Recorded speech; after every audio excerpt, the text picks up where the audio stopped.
All right, so hello everyone and welcome to our vehicle-based surveillance workshop.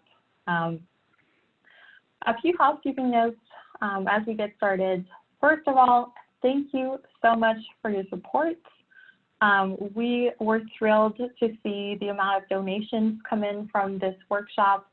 So just thank you. Your support is what makes these webinars possible, and it's also what helps us support our services to the community. So just again, thank you. For questions, please wait until after the webinar if you have any questions. This will just make sure that we are covering all of the topics today within the 1 hour time frame that we have allowed for this.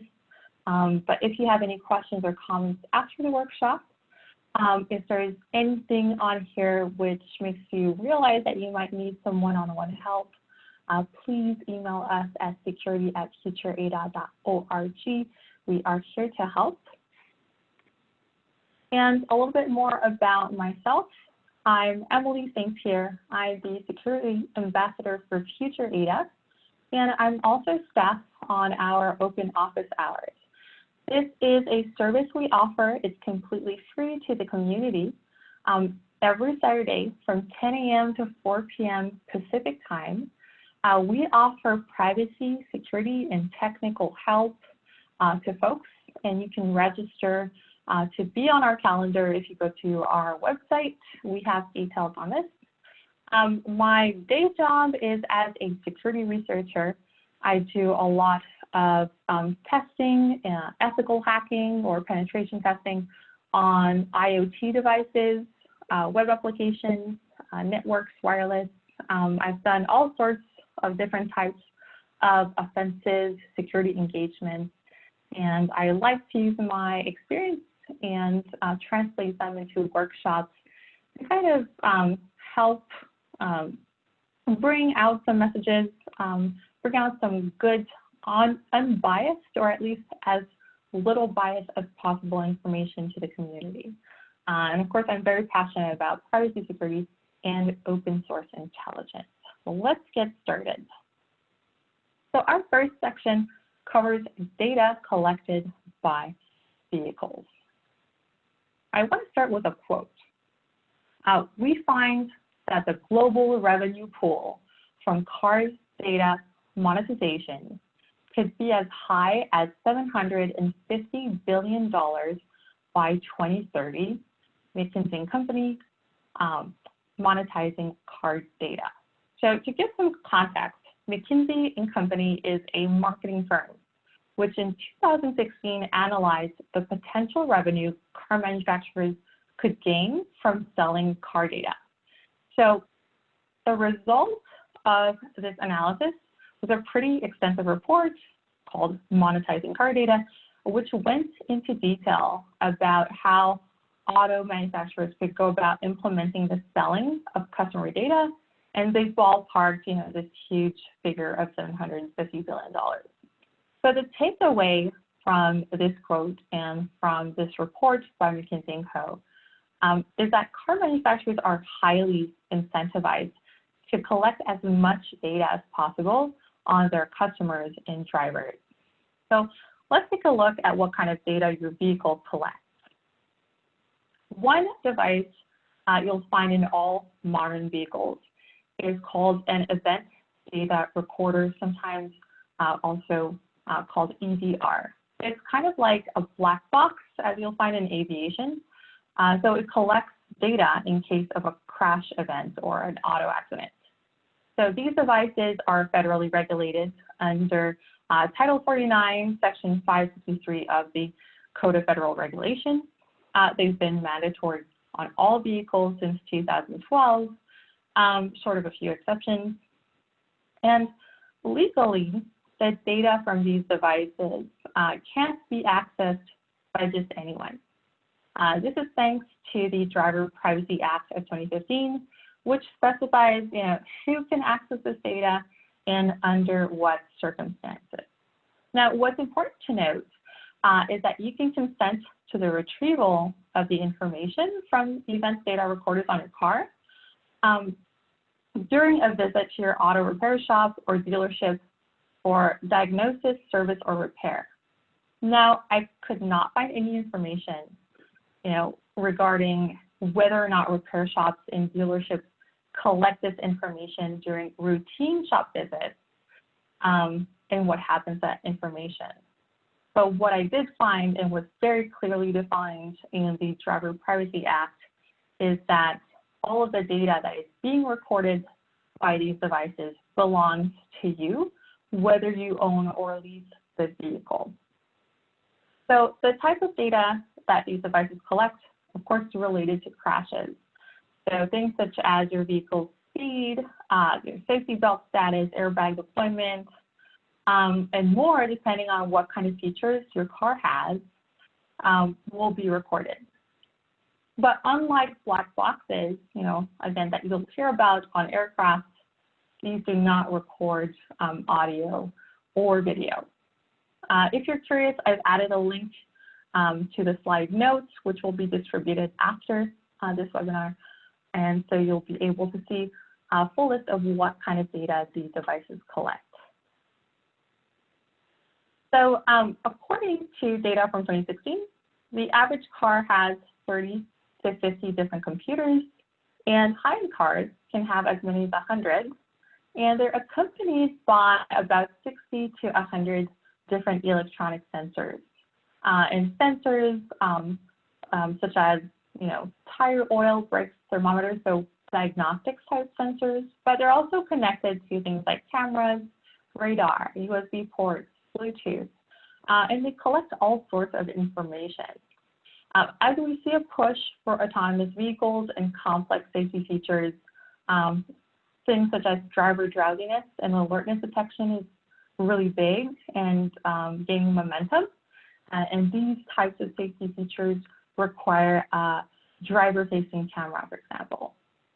So as we see that push for these features and, again, autonomous vehicles, which has, Tesla, which has so many more sensors in computers, we're going to keep seeing that number rise over time. So this means that over time, as cars gain more sensors and they increase in complexity, your car will be capturing a lot of data. So when you think about the computers in your car, you may also think about the one you interact with the most. That's called the infotainment system. So typically, drivers will connect their phone to the infotainment system to make use of hands-free features, right? So things such as making calls or maybe listening to music or your favorite true crime podcast if you're like me. And then once a connection has been established between your smartphone and the infotainment system and perhaps other computers in your car, immediately it will start to pull data from your phone. Things such as contacts, call logs, app data if you have certain apps that integrate with a car, music playlists, and more. Every time a phone is connected to a modern car, data is being pulled from that phone. The infotainment system, and again, sometimes another computer in the car, will also be keeping track of location information via GPS. It will record a log of your driving routes, locations, and over time, your car may learn, which address is your home, your work, your favorite coffee shop, and relatives' homes, etc. So what happens to all of that data, right? Well, there's a really interesting article that explores that question, and it's called "What Does Your Car Know About You? We Hacked a Chevy to Find Out" by Jeffrey Fowler. It turns out that in modern cars, all of this data is actually sent to the car manufacturer via cellular networks. Everything from your location to call information and contacts to vehicle diagnostic information is constantly being sent to the manufacturer.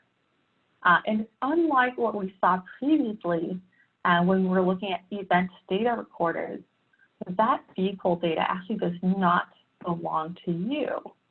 And that's why it can be shared and sold by car companies who really want to get to that, $750 billion predicted ballpark figure that we saw by 2030, right? So with that being said, what are some measures we can take to prevent some of this data collection? So I present to you the Ron Swanson threat model, right? Let's say you are someone who, just like the character Ron Swanson in Parks and Recreation, and if you're not familiar with that show, I highly recommend it. Let's say you're someone who highly values privacy and you prefer to have as little data about yourself relinquished to third parties as possible. So this threat model is the one which fits most for the privacy measures I'm about to suggest. So these privacy measures include not connecting your smartphones or devices directly to car inputs or via Bluetooth. Instead, what you can do, you still want to make use of your speaker system, but you don't want your car to be pulling that data and then that data being sent. Well, you can use something like a USB charger to keep your phone charged. You can also use a USB data blocker. And then you can also connect your phone to an audio cable. And then that will kind of be one way to get around the collection or the pulling of the data from your smartphone. Now, if the Ron Swanson threat model does not work for you, right, maybe you need a more advanced threat model. There's not much you can do, unfortunately. It's very limited for you as far as options go. You would have to use an older car, which does not have, cellular network capabilities. You would have to use alternative transit, such as public and cycling, which is not a great alternative. I want to go over public vehicle data. For this section, we will be focusing on open source intelligence gathering techniques, or OSINT, as I like to call it. And for the purposes of this workshop, we're going to simply define OSINT as publicly available information, typically accessible via the web. Very simple definition, but it's all we need for this workshop. So let's say I have a license plate. Maybe it's a license plate from a neighbor. Maybe it's one from a used car that I want to buy, really any US license plate. So I was wondering, right, what kind of information can I gather from it? Well, there's a lot. I can insert a license plate number into a website like vincheck.info or faxin.com. And these types of websites, so there's several, will typically give me information such as the VIN number and then vehicle specs, title history, sale records, and more. For the website vincheck.info, just as an example, by inputting, I'm very sorry to this neighbor that I was my guinea pig, but I used their license plate and put it in that website, and immediately, right, I got the VIN, and then I got the year, model, make, and kind of all sorts of information about the car. But I also got some records information, such as title records. And here, if I'm looking, there's been only 2 title records, so I am assuming, right, that it was titled at their dealership, and then it was titled to my neighboring owner at some point.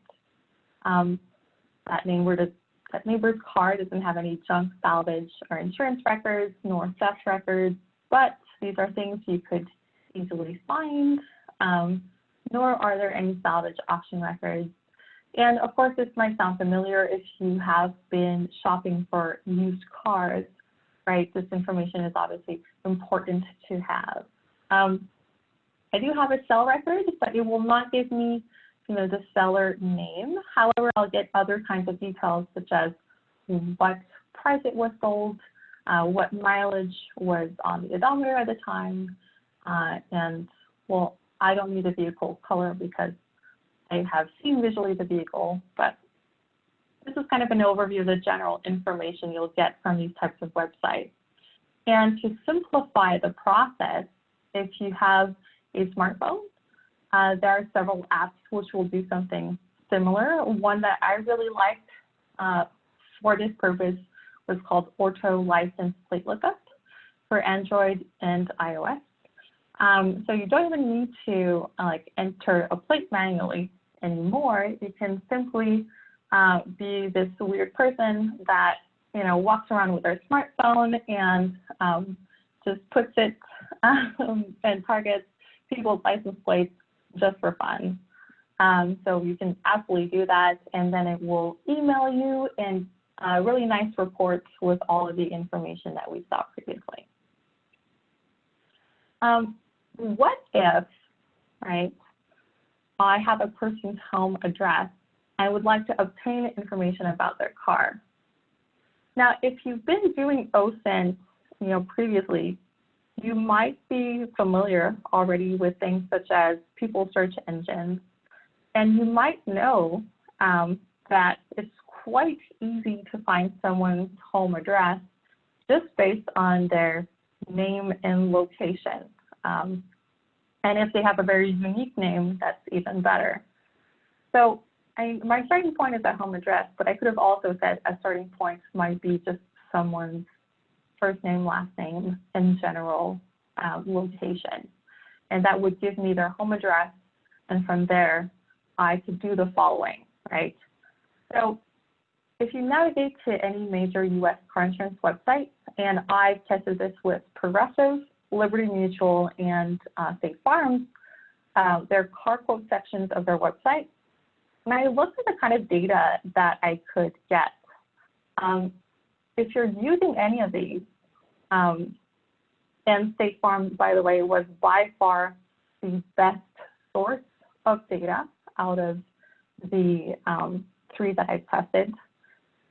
If you go to the website, you just need to enter the correct zip code and the home address. Everything else, name, email, phone number, can be garbage information, and this still works. So to give you an example with State Farm, I picked a random address on Google Maps yesterday, and I entered it into the State Farm car insurance quote section of their website. And as you can see, it gives me back a list of vehicles that have been registered to that address, either currently or in the past. If you only want the currently registered vehicles, Progressive and Liberty Mutual will only give you the currently registered vehicles, but I found that State Farm gave you also previously registered vehicles. So you kind of get like a little bit of a history of the vehicles that were registered to that address. Another thing that you'll find on the State Farm website are the full names and ages of possible residents to that address. So if you've, again, already been using people search engines, right, you might find that you can simply go to websites such as whitepages.com, enter someone's name, and kind of, also, know where they live. But what I found is that at least the State Farm information is highly accurate, right? I tested this on people that I know, and those age values are accurate. And sometimes if you're using other types of people search engines, they're not as accurate. So I found this data to be highly accurate and great because we kind of get a historical perspective of who lived there beforehand. Another interesting tidbit is that I tested this with my friend's address, and I found that their boyfriend, who had never lived at their address, was listed on there. And based on my conversation with them, the only thing that I could find that were possible links as to, why the boyfriend's address would be listed under my friend's home was either food delivery services that he used using my friend's address, but what I'm suspecting is most likely is because my friend got their boyfriend under their cell phone plan at some point for 2 months earlier this year. So again, very interesting, a source of very accurate information. But what's problematic about sites like these is that I have yet to find any kind of opt-out feature. So anyways, we'll go over the privacy countermeasures later, but yeah, something to keep in mind. What about DMV data?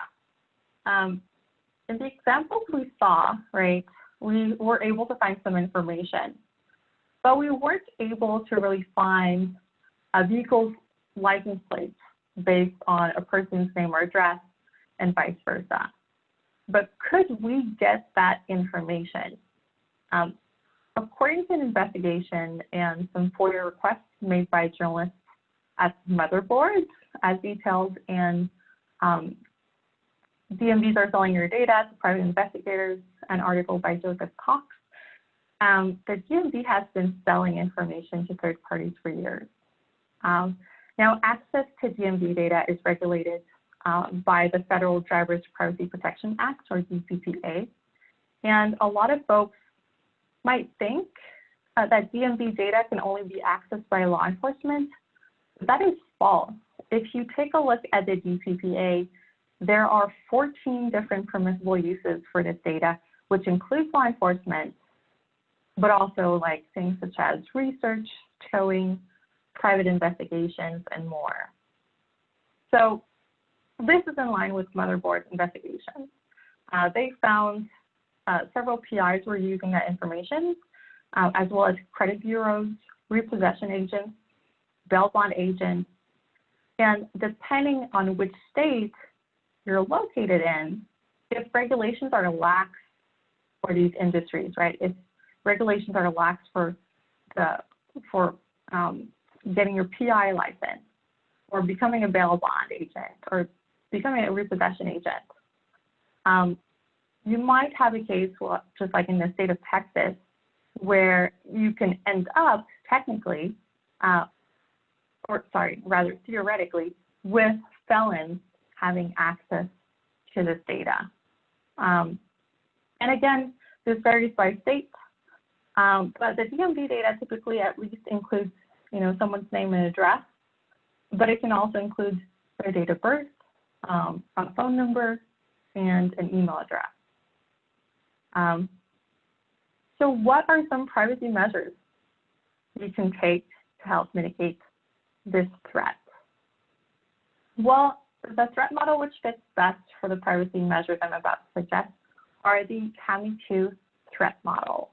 Again, this is a Parks and Rec character who is Ron Swanson's ex-wife.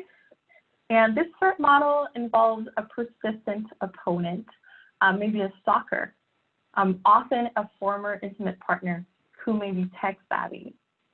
And the reason why it's the only threat model I'm showing for these privacy measures is because there are no easy privacy measures you can implement against this type of information distribution.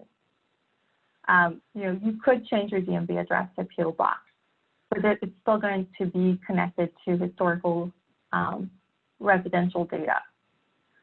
You could change your current vehicle title to the name of a trust or LLC, but unless you change your home, unless you move, unless you have a new vehicle, right? This historical data might still tie you or be tied to your name. You could make a new vehicle purchase with the title to the name of a trust or LLC, or change your current vehicle title to the name of a trust or LLC, but both are very time-consuming. They're costly. And I recommend, if this is really something that you would like to consider, I recommend you read Chapter 6 of a book called Extreme Privacy, What It Takes to Disappear, Second Edition by Michael Bazzell, because he covers step-by-step in great detail, what it takes to do that.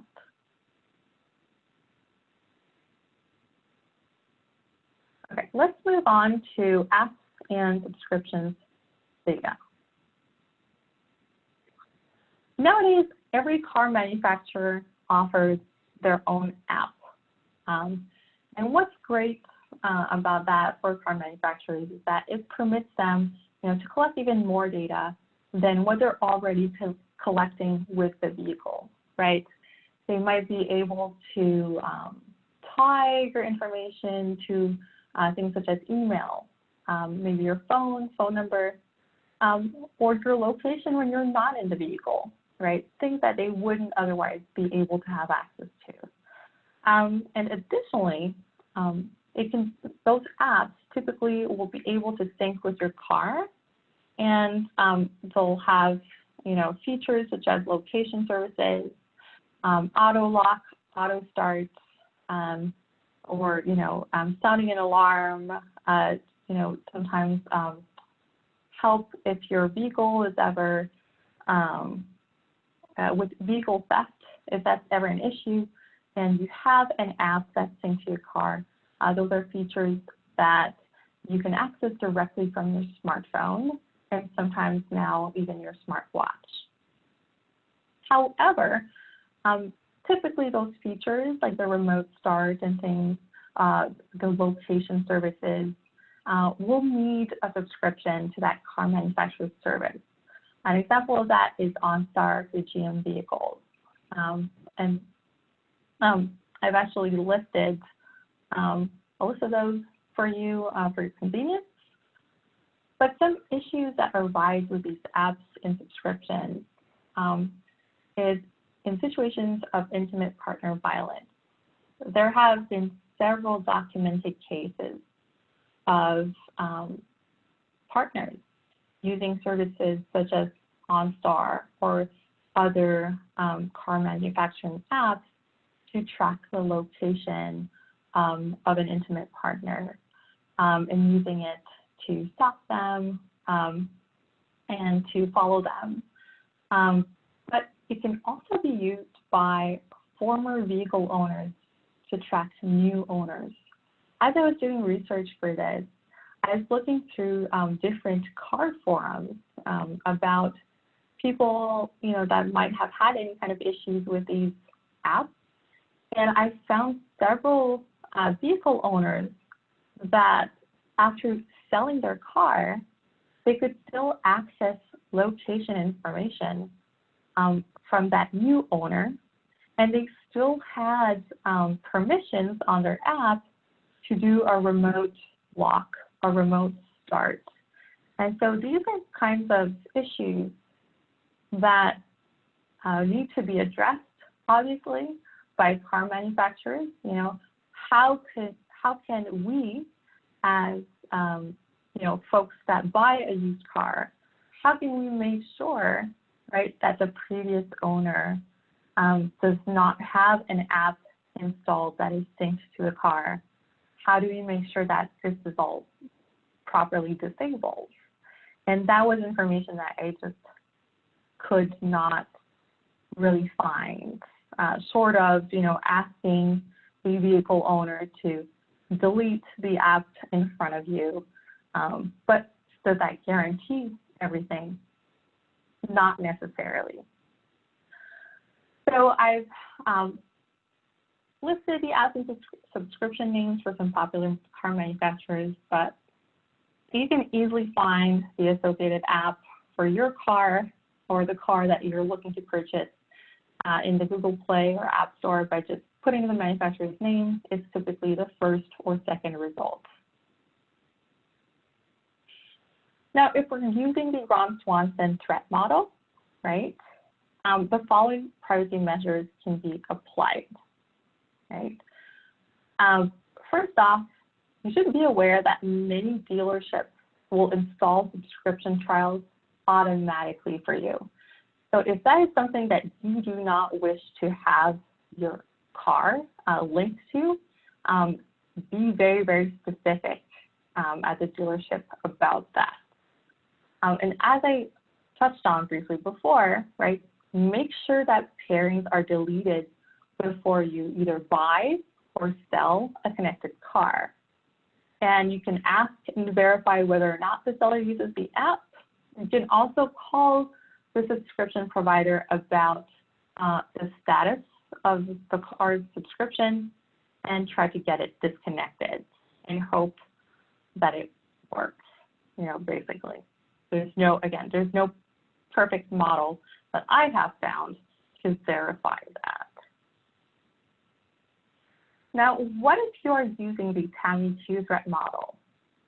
Well, things can get a little bit more complex, right?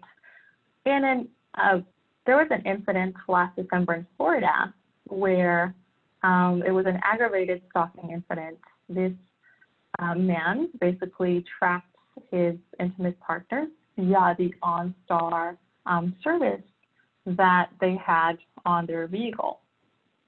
And in an incident report, to quote from the article that was detailing the case, the article mentions, in an incident report, police say the victim contacted OnStar and asked them to turn off the tracking feature, but they would not because the account was in her husband's name. So even though you can usually cancel the subscription from the vehicle or by calling their customer service for that subscription, that is not a guarantee that this will actually happen, right? As we saw in this case in Florida, right? She was being stalked by her husband, but they refused to cancel that subscription. And so the only thing you can do in that case really is using an alternative transportation, mode of transportation, either until the threat disappears or that you can really, really make sure that the subscription service and any kind of location services on your cars have been canceled or disabled. If you are ever in the situation or you know someone that is in that situation, I highly recommend getting outside help. There are many, intimate partner violence help organizations that may be able to arrange alternative modes of transportation for you and other accommodations. And I've also found this on some car forums that some mechanics may be able to disable OnStar, but of course that might void your vehicle warranty. I would not personally suggest you do that, but it is a possibility. So this brings us to our last section, which is vehicle tracking devices. There are different types of GPS tracking devices. Some can be plugged in directly into a vehicle's power source, such as the two models up top, and they typically require internal access to the device that they can be plugged in. So the first one up top, this model plugs into power source inside typically the dash of a car.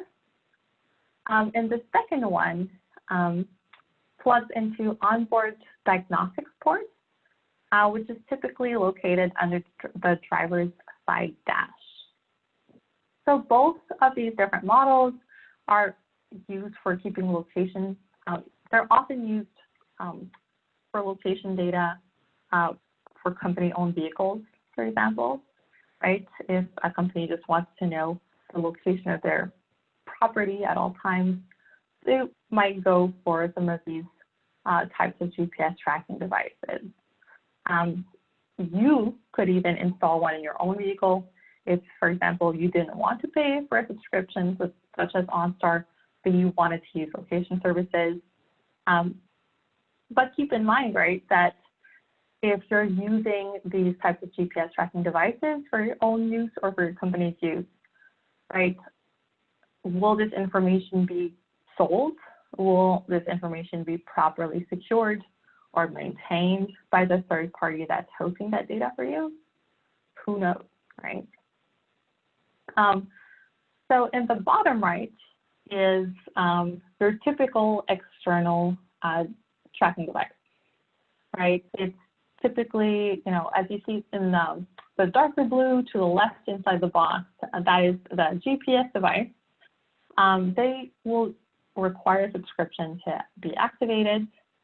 They're usually inserted into a box or a case which has a really, really strong magnet. Some folks choose to also plug the tracking device into a battery, such as in this example, the lighter blue on the right is a battery pack. And this is just to prolong the longevity of the GPS tracking device. A battery will just add a fairly longer amount of time that you can track a person, for example, if you're a law enforcement professional. But without the battery pack, and by doing my own personal testing, I found that your typical GPS device, such as the one that's shown here, will last around 30 days without an external battery. And those three models, by the way, are based on a company called Brickhouse Security Inventory. And that is a vendor which claims to serve a significant amount of companies. So I would assume, based on the prevalence of that vendor, that these are pretty accurate portrayal of the ones you might find in the wild. Now, if you suspect that someone may have placed a tracking device on your car, but hasn't had access inside of your vehicle, I can follow these steps. I recommend using gloves because cars are really, really dirty. And if you start to poke around under there, you're going to get really dirty really fast. Use a flat light source that you can kind of put maybe under the car or the area that you're checking. And you can look with a mirror. There are also mechanics mirrors that might help you take a better look under the car. And then typically you'll want to look, maybe try to feel, if you can't see anything, for a small black box or something similar. So usually they're mounted, on a flat metal surface under the car. So just, make your way from, the front of the car to the back of the car or the other way around. And if you have a truck that has really large front grills, I'd also be looking into that area.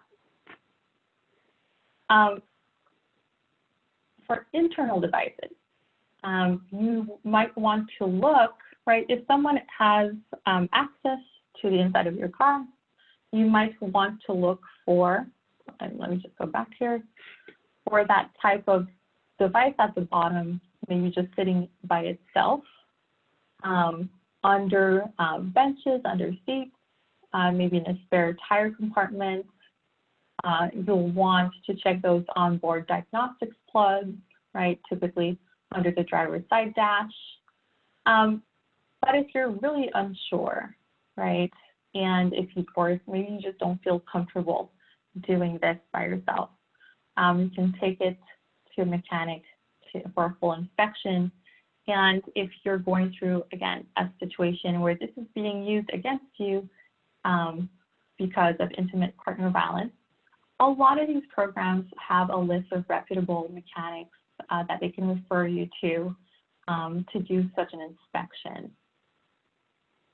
Some additional considerations, of course, is if you do find a device, right, don't remove it. Just take pictures, get law enforcement involved, and don't be afraid to call 911, right? If you're being tracked, especially if you know that you're in danger, go ahead and call 911. And if you've recently purchased a car, a used car, you may also wish to check for these types of devices as well. I did find some reports of folks that found internal tracking devices in a used car that they had purchased. So, it might not be a bad idea to just learn how to kind of do those types of inspections whenever you're buying from a person or any kind of used car. This brings us to the end of our workshop. We're actually doing really, really good on time. I've included some resources in these slides. And if you like privacy and security, if you have any questions, if the workshop today made you kind of question your privacy and security threat models, or you have any kind of question or need some help one-on-one, we have, again, our open office hours that are every Saturday from 10 a.m. to 4 p.m. And these can be scheduled directly from our website. And we also will be doing a privacy and security basics workshop next month on August 23rd. We are about to schedule it today, and so details will follow. And if you have any other questions because of today's workshop or just general privacy and security questions, you're welcome to send us an email at security@futureada.org. And please check out all of our information that we have on our website and social media. Again, these slides will be available after this workshop. We have a speaker deck. A link to this is accessible on our website. If you want to have these slides for your own use, you're welcome to use them as you see fit. These are a resource for you to use for free. So thank you for attending, and thank you for supporting us, and we hope to see you online. And I will now start looking at our Q&A if you have any questions.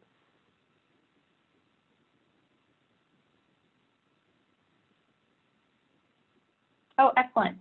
We do have a comment about an attendee who asked our mechanic to disable the in-car microphone, and he kind of snipped the wire, which would make sure that the microphone is absolutely disabled. I am getting a question about if there's a way to disable the networking chip in the car or disable the transmission of data from your car to the manufacturer. From what I can tell, this would likely, require you to tamper, with the infotainment system or wherever that cellular chip is located in your car, and that might void your warranty. So depending on, what your car make, model, year is, technically, if you remove, the cellular connection, you could, but it's very car specific, and again, might void your warranty. So it would require some research and kind of some digging around in your car's computers and systems.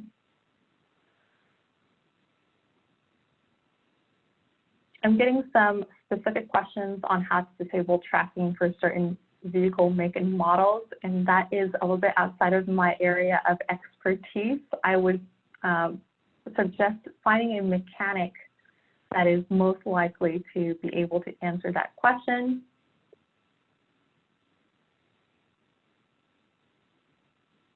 I'm getting another question about, will the title history or sales records show the vehicle owner's name and address? So from what I've researched, no. However, does that prevent you from going to a private investigator and asking for that kind of DMV information? It does not. Again, based on what was found, thanks to the FOIA requests by Motherboard, they found that some private investigators were able to access this DMV data and kind of sell it to their clients, basically that were hiring them.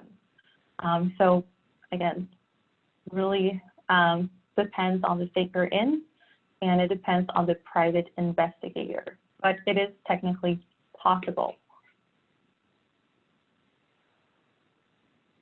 As far as state bills passing any kind of driver privacy laws, I did not find anything of the sort.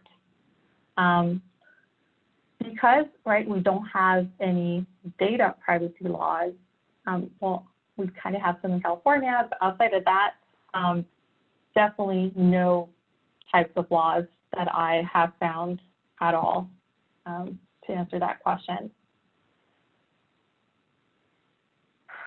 There's a question about telematics. Can I define and talk about that? I'm so sorry, I cannot. I don't know enough about the subject to do so, but send me an email. I'm happy to research the subject and come back to you with whatever kind of information I can. I got a question about removing a tracking device. I'm not sure. I would require more specifics about this question to be able to answer it properly. So please, if you have more specific type information about removing a tracking device outside of the ones we went over in the examples, I'm happy to help answer that for you. I'm getting another question. A lot of car dealers place trackers on new cars. Customers are offered a trial use and then can purchase a subscription. Are these trackers active even without a subscription? Yes, they are. I have seen instances where, for example, even though your OnStar subscription might not be active, you can still get, let's say your vehicle was stolen, and you go to law enforcement and you get a report. If you come in with a report from law enforcement, attesting that you've declared your vehicle stolen, you may be able to contact OnStar, and they may be able to directly assist law enforcement in locating your vehicle. So that's kind of the use I've seen outside of course, just car manufacturers, using, well, trackers, but rather data links from the car to gain access to location and sensor data. I have another question about car rentals. If you rent a car and plug your smartphone into the USB port to use map services, etc., does the rental company or car manufacturer have access to phone data? I would assume if it's a modern car that the car manufacturers will absolutely have access to some data, but exactly what data depends on the car manufacturer. But again, in this one article that I referenced from the Washington Post, they found that at least this one Chevy Cruze was sending over contact information and location information on top of diagnostics information. So I would assume that this is also being sent, but it depends on the car manufacturer, and it's very hard to find that information short of doing forensics on, vehicle computers. What I would definitely suggest if you're ever renting a car is to use a USB data blocker and to not connect your car in any way to that rental car.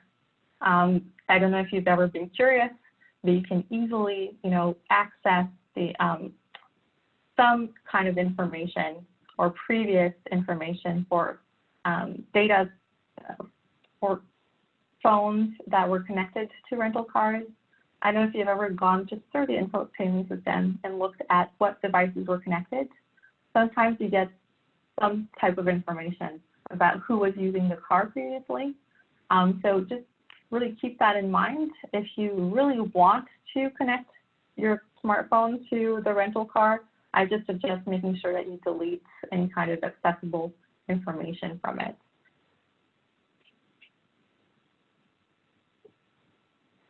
I have another question. I've heard a rumor that all vehicles since 2005 have a cellular activated switch which can turn off your vehicle. Have you heard of such a thing? I have, but I don't know about that timeline. I do know that some subscription services, right, have assisted law enforcement in slowing down cars and stopping cars in high-speed pursuits. That whether or not this is all vehicles since 2005, I couldn't say. But that's something very interesting, and I'd love to do a bit more research on that. I have a comment that my slide said if I find a tracking device, don't remove it. I mean, obviously you can remove it, right? It's your vehicle. But my suggestion was that if you have someone that is actively stalking you, pursuing you, you would want to get law enforcement involved so you can actually keep a record of this happening and possibly have them investigate who it is that is trying to, track you.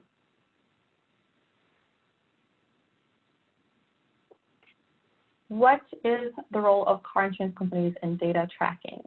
What means do they have to track your car? That's a great question. Right, as we saw, car insurance companies leak a lot of data just straight through their website. Can they track our car? Typically, all I've seen that was mentioned was related to opt-in car insurance discounts, right? Where you can plug in certain trackers in your vehicles so that if they see that you're not speeding, that you're not using your car in whatever manner that they find is agreeable to them, they will give you discounts, like safe driver discounts. I know Progressive does that.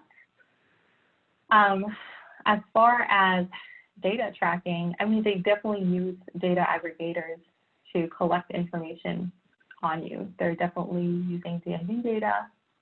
They're definitely most likely, buying data from other data aggregators or third parties. But that's based on anecdotal evidence that I have from doing this research with people that I know and kind of understanding how, for example, my example was my friend and their boyfriend appearing on the State Farm possible driver list was really interesting because, again, outside of him ordering food to go to their house and my friend paying their phone bill for 2 months, or rather adding him to their phone bill for 2 months, it's really hard to say, and it's very hard to get an actual answer to questions like that. I can only assume. Any specific concerns with Sirius Radio subscriptions?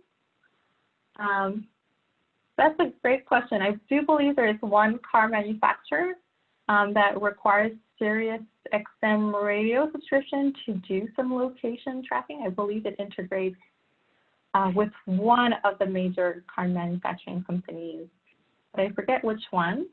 If you can email me, I'm happy to give you a direct answer to that. I should be able to find that information again. If you never pair your phone with your car or plug your phone into your car, can car manufacturers see your phone's networking ID? That's a great question. I don't know. I'm not sure. Unfortunately, I don't have an answer for that. By networking ID, I'm going to assume kind of how your device is always kind of looking to connect automatically to other wireless networks and might just leak that information. I don't know.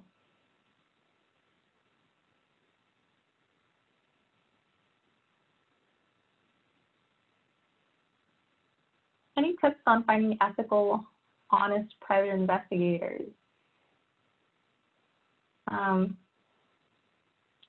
I typically would stay away from any kind of private investigator that really emphasizes following cheating spouses. I would also probably look at, obviously, reviews. I would make sure that they're properly licensed in your state to be a private investigator. And yeah, again, the biggest red flag I see is always the kind of sleazy private investigator that is just looking for the cheating spouse. I find that it can very easily turn into, right, having in an intimate partner violence situation, having someone that is the breadwinner or has more resources basically use a private investigator to further stalk a former or current intimate partner. And there are some private investigators that will not do that because they understand that they can easily be used in those kinds of situations. That's kind of all I have for those tips. And that is all I see.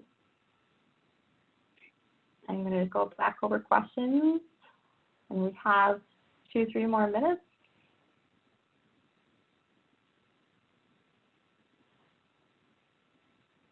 If you don't own the vehicle, how are you sure that the car is not being tracked?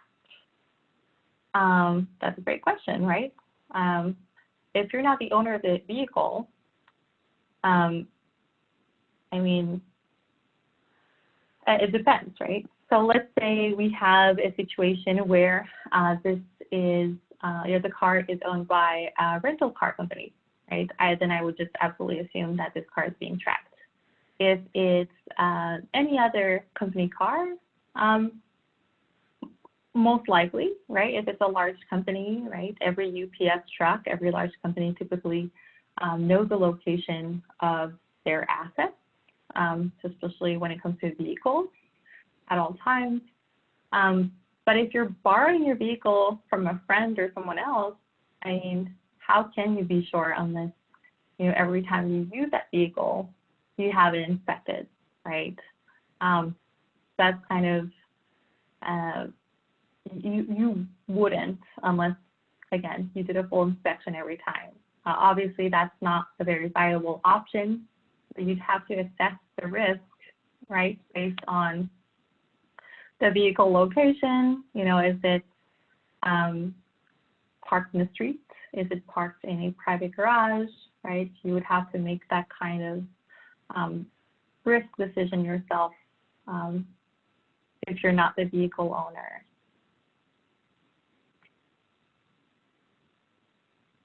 I'm going to go through some other questions, but I think things are slowing down now.